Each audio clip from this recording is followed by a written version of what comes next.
Sastra Jendra adalah sastra atau ilmu yang bersifat rahasia atau goib. Rahasia karena pada mulanya amung diwedarkan kepada orang-orang yang terpilih dan kalangan terbatas di kalangan bangsawan Jawa yang diberikan secara lisan, tetapi sekarang dapat dipelajari secara umum.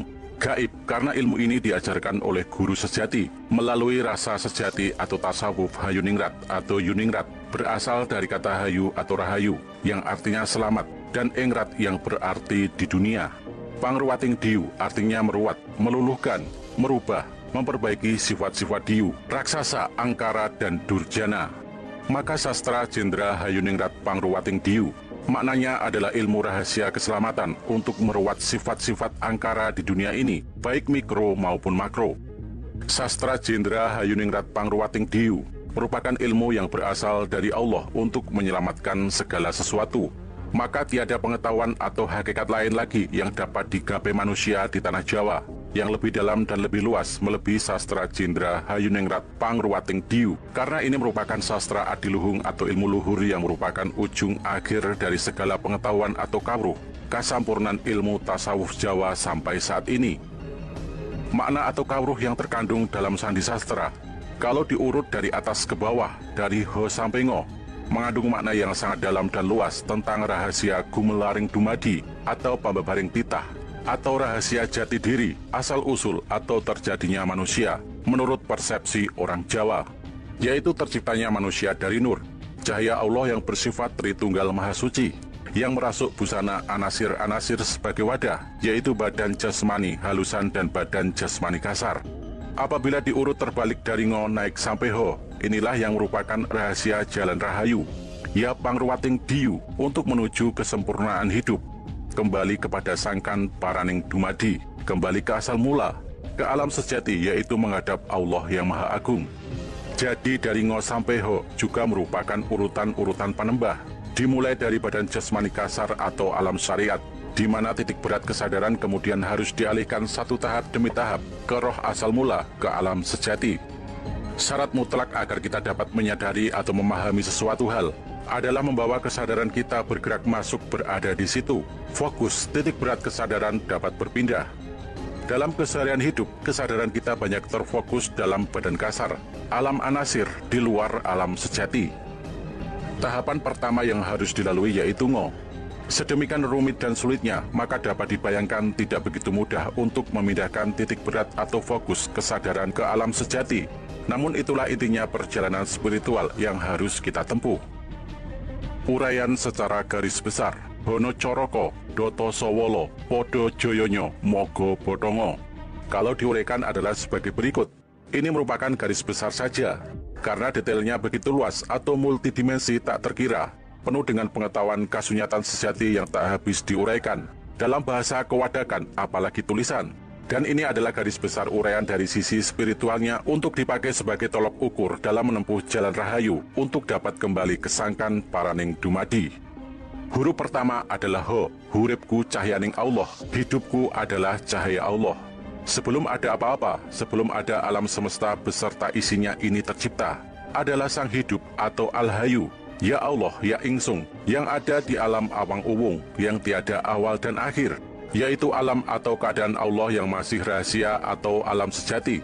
Itulah kerajaan Allah ya Ingsung. Sebelum alam semesta tercipta, Allah berkehendak menurunkan roh suci, ya cahaya Allah. Ya cahaya Allah itulah hidupku, hidup kita yang maha suci. Alam sejati adalah alam yang tidak mengandung anasir-anasir atau unsur-unsur hawa, seperti air dan bumi atau tanah yang berada di dalam badan manusia, di mana cahaya Allah bersemayam. Alam sejati diselubungi atau menyelubungi dua alam beranasir, yaitu halus dan kasar. Dapat pula diartikan badan manusia berada di alam sejati. Huruf kedua adalah no.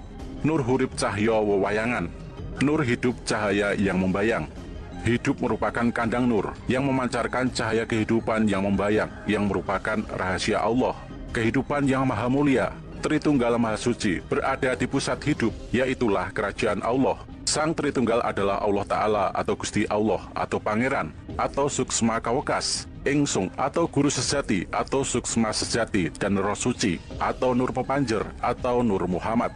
Diuraikan di atas bahwa ketiga alam, yaitu badan kasar, badan halus, dan alam sejati, mengambil ruang dalam badan jasmani keduanya secara bersamaan. Namun kebanyakan kita manusia tidak ada belum menyadari akan alam sejati atau samar-samar. Nur hidup bagaikan cahaya yang samar membayang. Huruf ketiga adalah Co, Cipto Rasa Karsa Kuwasa. Cipta rasa karsa kuasa. Nur hidup memberi daya kepada rasa atau rahsa jati atau sir. Artinya cahaya atau nur atau roh suci. Menghidupkan rasa atau rahsa jati atau sir yang merupakan sumber kuasa. Maka bersifat maha wisesa. Rasa atau rahsa jati atau sir menghidupkan roh atau suksma yang mewujudkan adanya cipta. Maka bersifat maha kuasa.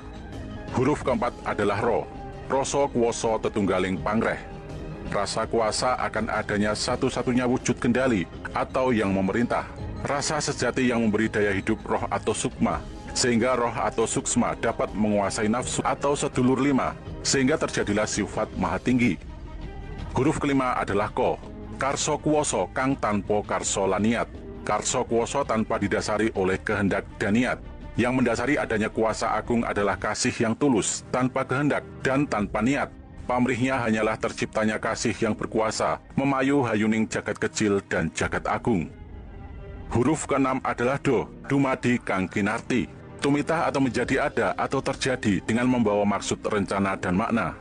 Ini berkaitan dengan karsa Allah menciptakan manusia, makhluk lain dan alam semesta beserta isinya yang sesuai dengan rencana Allah. Aksara yang ketujuh adalah To, tetap jumeneng ing dat kang tanpa niat, tetap berada dalam zat yang tanpa niat. Dat atau zat tanpa bertempat tinggal, yang merupakan awal mula adalah dat yang maha suci, yang bersifat esa, langgeng, dan eneng.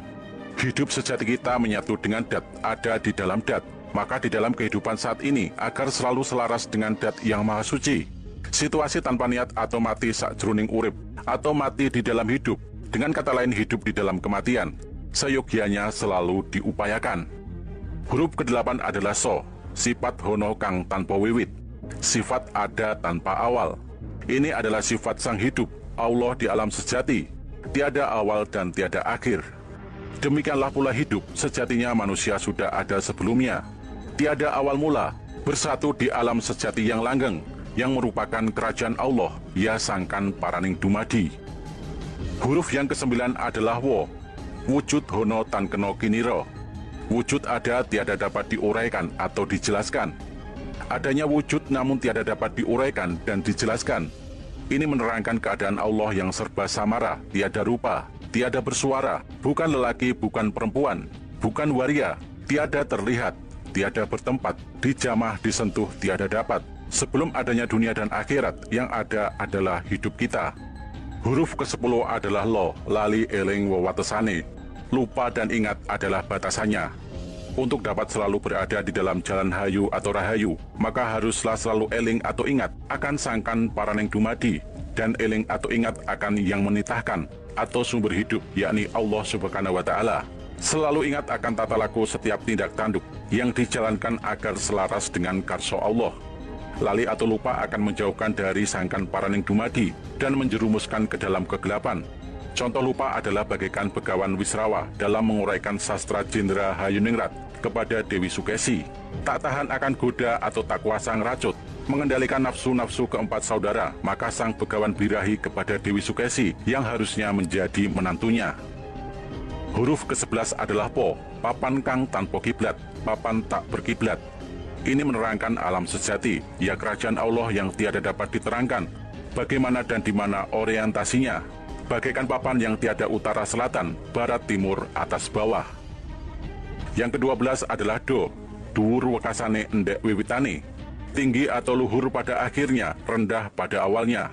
Untuk memperoleh tingkatan luhuring batin menjadi insan sempurna, memang tidak dapat seketika, meski diperoleh setapak demi setapak dari bawah, iman, Islam, dan ihsan. Demikian pula dala, hal ilmu kasampurnan. Dalam mencapai tataran makrifat tidaklah dapat langsung meloncat. Untuk bisa mengetahui dan memahami makna Ho, maka haruslah dicari dari Ngo. Sebelum mencapai sembah rasa, haruslah dilalui sembah raga dan sembah kalbu atau sembah jiwa. Sholat dengan aturannya. Pertama adalah panembah rogo atau kawulo terhadap roh suci kepada guru sejati. Dan terakhir adalah panembah guru sejati atau ingsun kepada Allah Subhanahu wa Ta'ala. Huruf ke-13 adalah Jo, jumbuhing kawula lan Gusti, bersatunya antara hamba dan tuannya, bersatunya titah dan yang menitahkannya. Untuk mencapainya maka kesempurnaan hiduplah yang diupayakan, yaitu sesuai apa yang dimaksud dalam syahadat, bersaksi adanya Allah dan Muhammad utusannya. Maka semasa hidup di Mayapada atau di dunia, sinkronisasi antara roh sejati, ingsun yang jumeneng pribadi dan busana-busana haruslah terjaga, bagaikan keris manjing dalam warangkanya. Untuk dapat mencapai kesatuan antara kawula dan Gusti, maka tuntunan seorang guru, yaitu guru sejati, menjadi dominan. Untuk memperolehnya tidaklah mudah, harus disiplin dan bekerja keras, bagaikan kerasnya usaha seorang Bima menemukan Dewa Ruci, yaitu wujud Bima dalam wujud yang kecil, dalam mencari tirta pawitra. Huruf ke-14 adalah Yo, yen rumongso tanpa karso, kalau merasa tanpa kehendak, hanya dengan rila atau rela, narimo, sumarak atau pasrah kepada Allah, tanpa pamrih lain-lain. Namun dorongan kasih sajalah yang akhirnya dapat menjadi perekat yang kuat antara asal dan tujuan, sini dan sana. Huruf yang ke-15 adalah Nyo, nyoto tanpa moto, ngerti tanpa diwurui, melihat tanpa mata, mengerti tanpa diajari. Kalau anugerah Allah telah diterima, maka dapat melihat hal-hal yang kasat mata, karena mata batin telah terbuka. Selain itu, kuasa-kuasa agung akan diberikan oleh Allah melalui guru sejatinya sendiri, ya suksma sejatinya, sehingga kegaiban-kegaiban yang merupakan misteri kehidupan dapat dimengertinya dan diselaminya. Mendapatkan ilmu kasampurnan dari dalam sanubarinya sendiri tanpa melalui perantara otak atau akal. Huruf ke-16 adalah Mo, mati bisa bali atau mati bisa kembali. Kasih Allah yang luar biasa selalu memberikan ampunan kepada setiap manusia yang mati terjatuh dalam dosa dan salah. Matinya raga atau badan wadak hanyalah matinya keempat anasir yang tadinya tiada, kembali tiada. Namun roh yang sifatnya kekal tidak mati namun kembali kepada Allah Subhanahu wa Ta'ala, ya kerajaan Allah yang tiada awal dan akhir. Namun apabila selama hidupnya di Mayapada tidak sesuai dengan karso Allah, melupakan Allah dan ajaran guru sejati, maka tidak dapat ngeracut busono kamanungsanya untuk tindakan-tindakan budi luhur, maka tidaklah langsung kembali ke alam sejati, maka harus mendapatkan balasan sesuai bobot kesalahannya untuk mempertanggungjawabkan semua tindakannya. Huruf ke-17 adalah Go, guru sejati kang muruki, guru sejati yang mengajari. Sumber segala sesuatu adalah Allah yang dipancarkan melalui sang guru sejati atau Ingsung, maka hanya kepadanya lah tuntunan harusnya diperoleh. Petunjuk guru sejati hanya dapat didengar dan diterima apabila sudah dapat berhasil meracut busana kamanungsanya. Di sini akan tercapai guruku ya aku, muridku ya aku.